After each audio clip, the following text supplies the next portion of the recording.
You're listening to What She Grows Through, a podcast dedicated to empower and uplift Black women to grow their self-worth. I'm your host, Chanel Amir, one of many dope Black women, creating a community for us to pour into and align with one another, uncovering our true feelings from sexuality to self-love, to begin growing through life and evolving into our best authentic selves. Let's get started.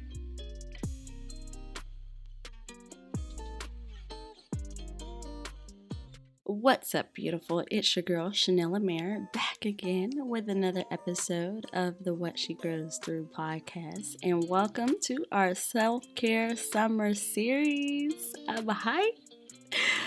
Before I get into all the things, I want to just take this moment for you to just assess how you're feeling in this moment.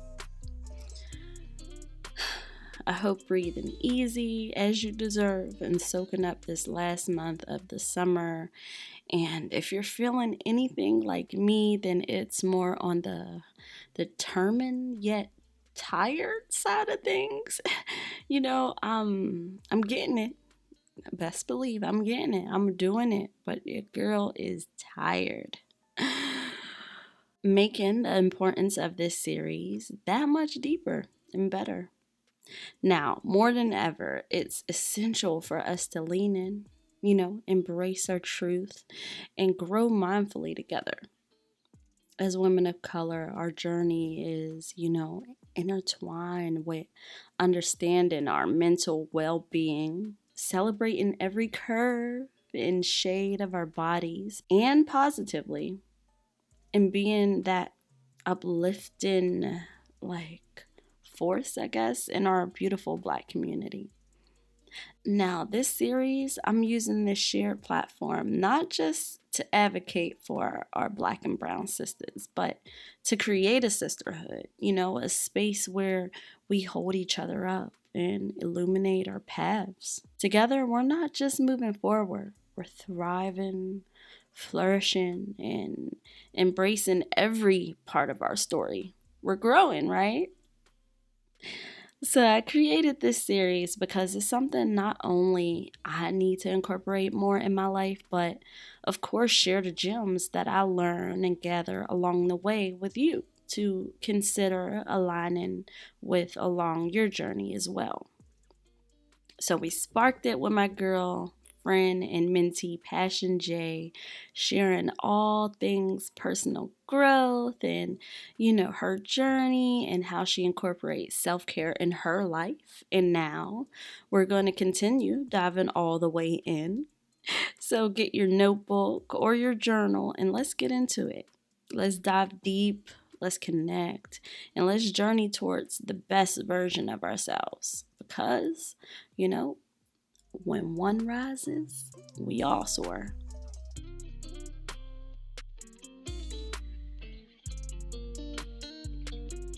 Okay, so what is self-care and why is it important? I know self-care is a word we all hear often, but how many of us really understand what it really is and why it's important to continue exploring?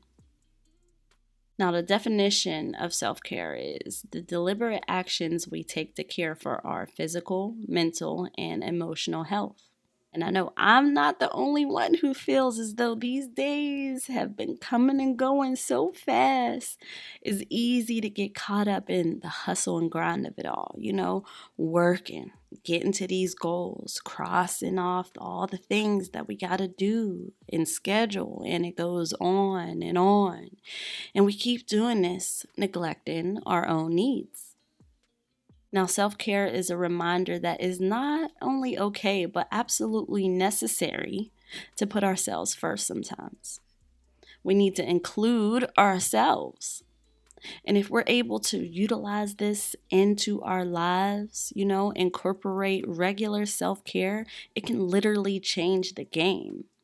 It can improve our overall well-being, enhance our self-esteem, help with that confidence, and really give us these important tools to better take care of not only ourselves, but the people in our lives. Now let's talk about the importance of self-care for Black women. For us Black women and women of color, self-care, it adds that, that razzle dazzle that we all need. Add in another layer of importance. Now, y'all already know, I'm sure, we can be faced with different kinds of pressures and challenge after challenge, just taking it on the chin. So it's crucial that we create time for self-care to nourish the things that really matter in the end, which are our bodies. And of course, our minds, so we can get that needed reset to rejuvenate our spirits and get back on this life journey fully equipped. If we can really dive into the word and peel back all the layers and align these skills into our lives, we can begin being aware of the strength and resilience that make up who we all are. Self-care then becomes this powerful tool in showcasing our worth and our value, our secret sauce.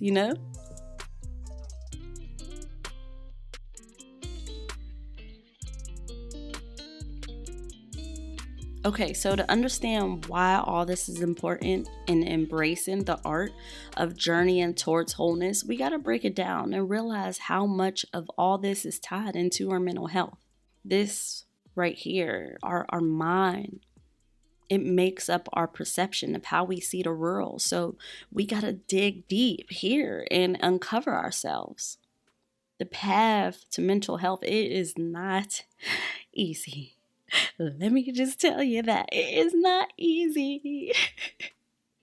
Especially as a Black woman. We got stereotypes, systematic injustices, racial microaggressions. I'm saying it in a fancy way, but I know you understand. It's something that we're continuing to grow through.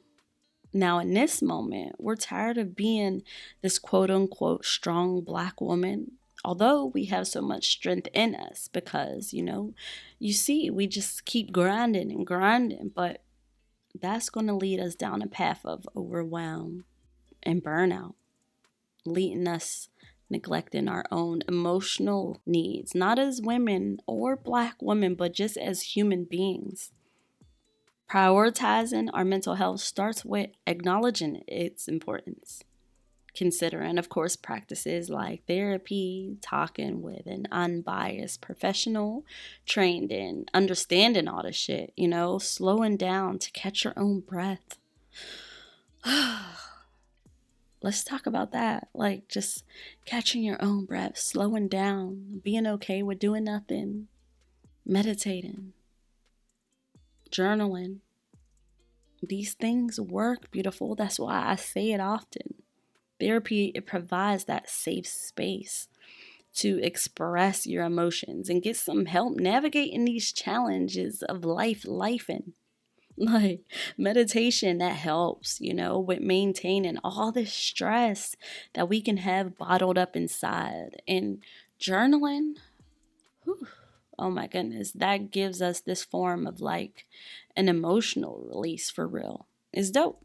You should definitely try these things. I'm telling you.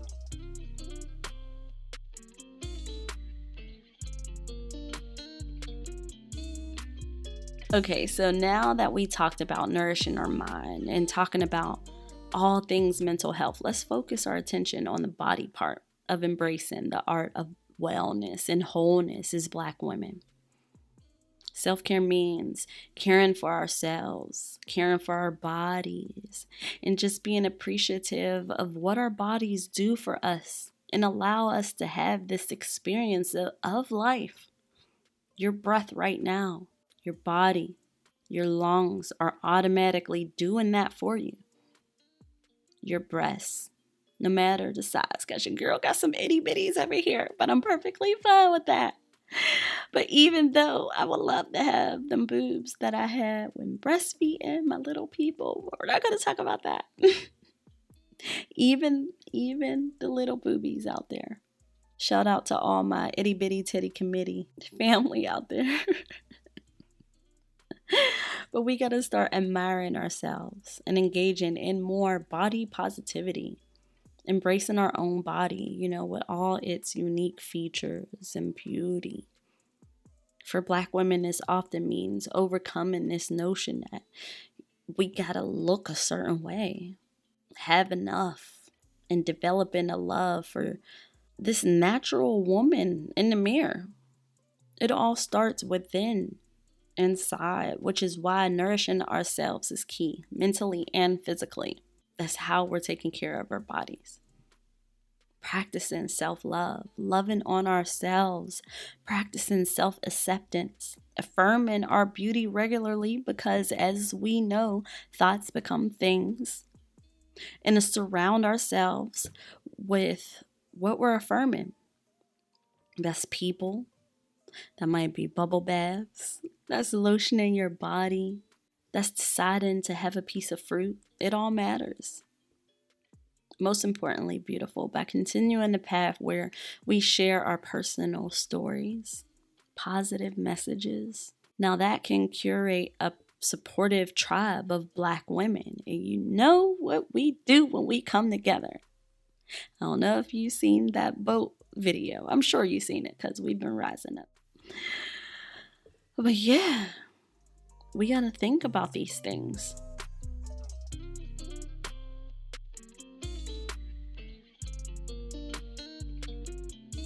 One of my favorite authors, Brianna Weiss, said, if we could see our souls instead of bodies, what would be beautiful? And this resonated so much with me and had me thinking. And I think now is a good time to write these questions down in your journal. What is the first thing people would know about you? Like, really think about that. What would you be afraid of them seeing? Who would you love? What would your goals be? And how would you strive to be better if what you collected in the bank or put on your body or attached next to your name on a business card no longer affected what people saw? What if you put time in the gym and stores or libraries? Who would you let yourself fall in love with? It might not be that tall, dark, and handsome guy. Maybe more like creative, compassionate, and self-aware. Now, those are the things that would matter. How would we define success? That's big. What if we weren't afraid of the ways that people are different than us? What would happen if we realized that our bodies never wanted anything more than just to feel connected? Where would we be if we realized that we are all from the same one and not that much different after all? So I just wanted to just put a little focus on that.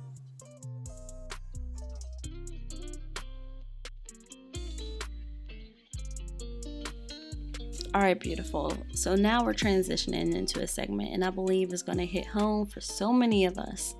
It's something that, especially as Black women, we may have brushed off or haven't been given a space to fully discuss. As we move through our self-care summer series, it's essential to recognize that sometimes what we think is a mental breakdown can actually be an emotional breakthrough.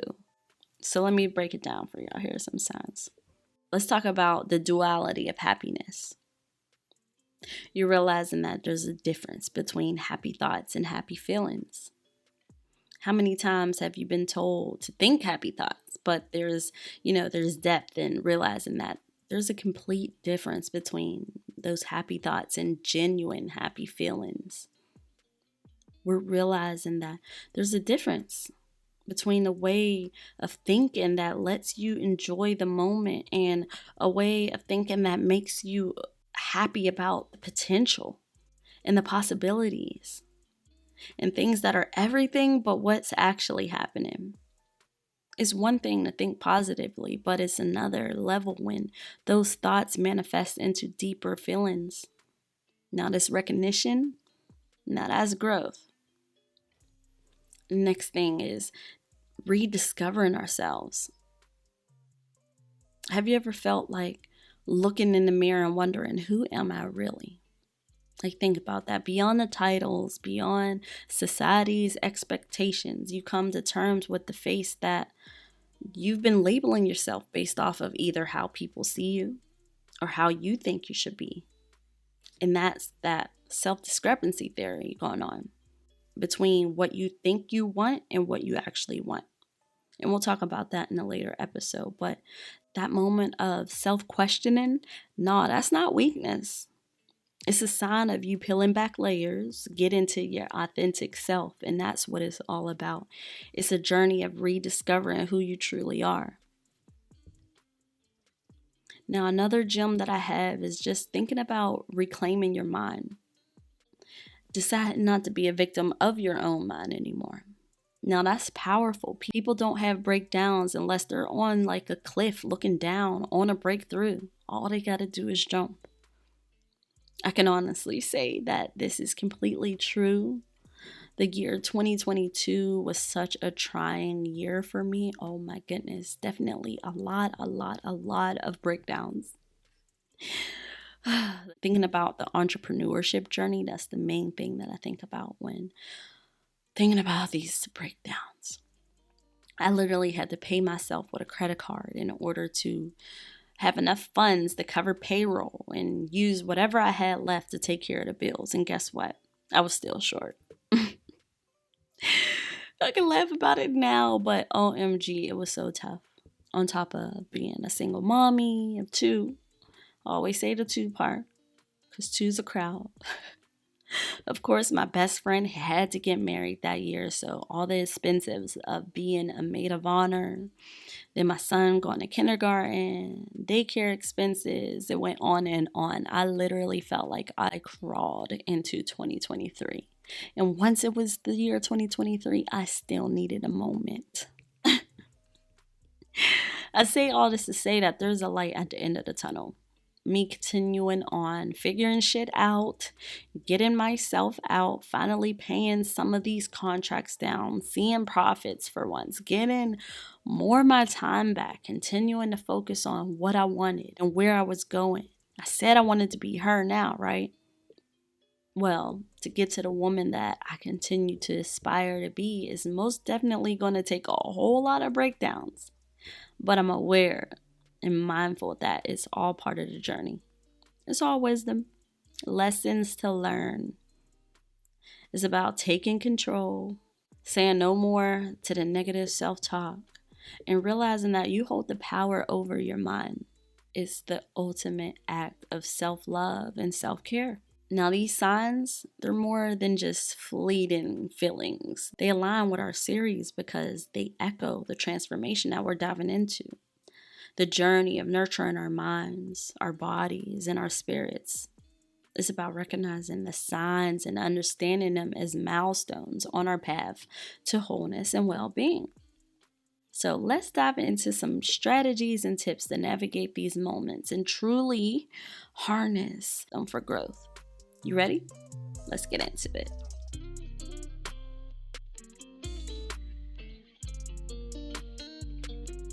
So the first thing is to embrace vulnerability.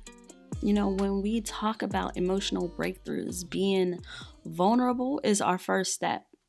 It means acknowledging our feelings without judgment. Open up to someone you trust. It could be a friend, family member, or a therapist, and just let yourself be seen and heard. Now, a tip for that is just to start a vulnerability journal. Every day, write down one thing that made you feel vulnerable and how you navigated through that feeling. Now, another strategy is to, of course, practice mindfulness. Often, our mind is either stuck in the past or anxious about the future. And mindfulness is all about being present. So a tip for that is just to take 5 minutes. You could do this 5 minutes every day. Sit quietly and focus on your breathing. Meditation. When your mind wanders, gently bring it back. With time, this practice can help you stay anchored to the present. Now, the third strategy that I have is to seek clarity. If you're unsure of who you truly are, it's time for some self-reflection. And I strongly suggest that you take a look at our journal prompts for the month of August. It's talking all things self-reflection and self-discovery. That can definitely help you with that. But another tip is to create a vision board Or you can journal about who you envision your authentic self to be. You can use pictures, you can use quotes, whatever else resonates with you. Now, the fourth strategy is to just limit negative influences. Whether it's social media, you got to unfollow some people, toxic relationships, we don't have to hold on to people. We will be okay. Or even negative self-talk. You got to recognize them and set boundaries. You got to set boundaries for yourself too. Like, Chanel, we are not talking like that. Don't talk to me like that, Chanel. Now, a tip for that is just to take a social media detox. I do this often, even if it's just for a day. Unfollow those accounts that don't align with your well-being and surround yourself with positivity. Another strategy is to commit to self-love, of course. This is about more than spa days and chocolate and treats. It's about saying no when you need to, forgiving yourself and understanding that you deserve peace and happiness. And a tip for that is think about every morning, look in the mirror and say one thing that you love about yourself. It might feel weird and a little off at first, but this daily affirmation can make a huge difference in your self-perception. Now, a really good strategy is to educate and empower. Oh my goodness. Understanding is the key. It's the key. You got to equip yourself with the knowledge about emotional and mental well-being. You got to read. It's so dope. Oh my goodness. Attend those workshops. Surround yourself with other people getting it. Take that masterclass. Listen to that podcast. And speaking of books, a tip that I have is to start with Brianna Weiss, 101 Essays That'll Change the Way You Think. Now that will help you gain insights into your mind's just workings and how you can use this and harness its power. Now, the last tip that I have is to celebrate those small wins. Every step, even if it's little, is a leap towards your emotional breakthrough. Celebrate them. A tip is to keep a win jar. Every time that you feel you achieve something, no matter how small, write it down and put it in a jar. At the end of the month, read them all. I promise you, you'll be amazed at how far you've come. Lastly, I just got two more. You just have to use these platforms, both personal and online, to advocate for each other. We gotta continue to promote this mental health and body positivity. And it goes beyond our personal practices. We gotta use our voice to start advocating for change. Share our journeys, encourage open conversations, and create supportive online communities like what she grows through. That's what we're all about. Community support. It can play a significant role in our self-care journey. We got to be there for each other, share resources, encourage and uplift each other. This collective support can create a strong bond and a nurturing environment. So in this journey, beautiful, you got to remember that you're not alone. As Black women, we have a shared legacy of strength, resilience, and grace. And as we navigate through the complexities of our emotions, we're not just healing ourselves, but generations before and after us. Like, we're really growing, we're harnessing our power, and that's beautiful. I love that for us. All right, beautiful. So as we wrap up today's dose of empowerment, I want to express how incredibly grateful and excited that I am for the connections made this series. Connecting with some dope Black women, sharing our stories, our highs and lows. It's been a summer to remember. Stay with us as we continue to dive into the essence of cultivating joy as a Black woman, unfolding self-care practices, and shining a light on the challenges and victories in our self-love journey. We're also gearing up to dive deep into the art of crafting sustainable self-care habits that'll carry us through all seasons. If this series resonated with you, brought a smile to your face, or sparked just a little fire in your spirit, do me a favor. Rate our show 5 stars and drop us a review. Your feedback not only uplifts my spirit, our spirits, but also helps others find this beacon of connection. Now, don't forget to follow us on all our social platforms at What She Grows Through, and share in the comments how you sprinkle some self-care magic into your summer. Every story is a gem, and I'm here for them all. I look forward to talking with you again. Until then, stay radiant, stay true, and always keep shining. Be you. Ooh, that was hard.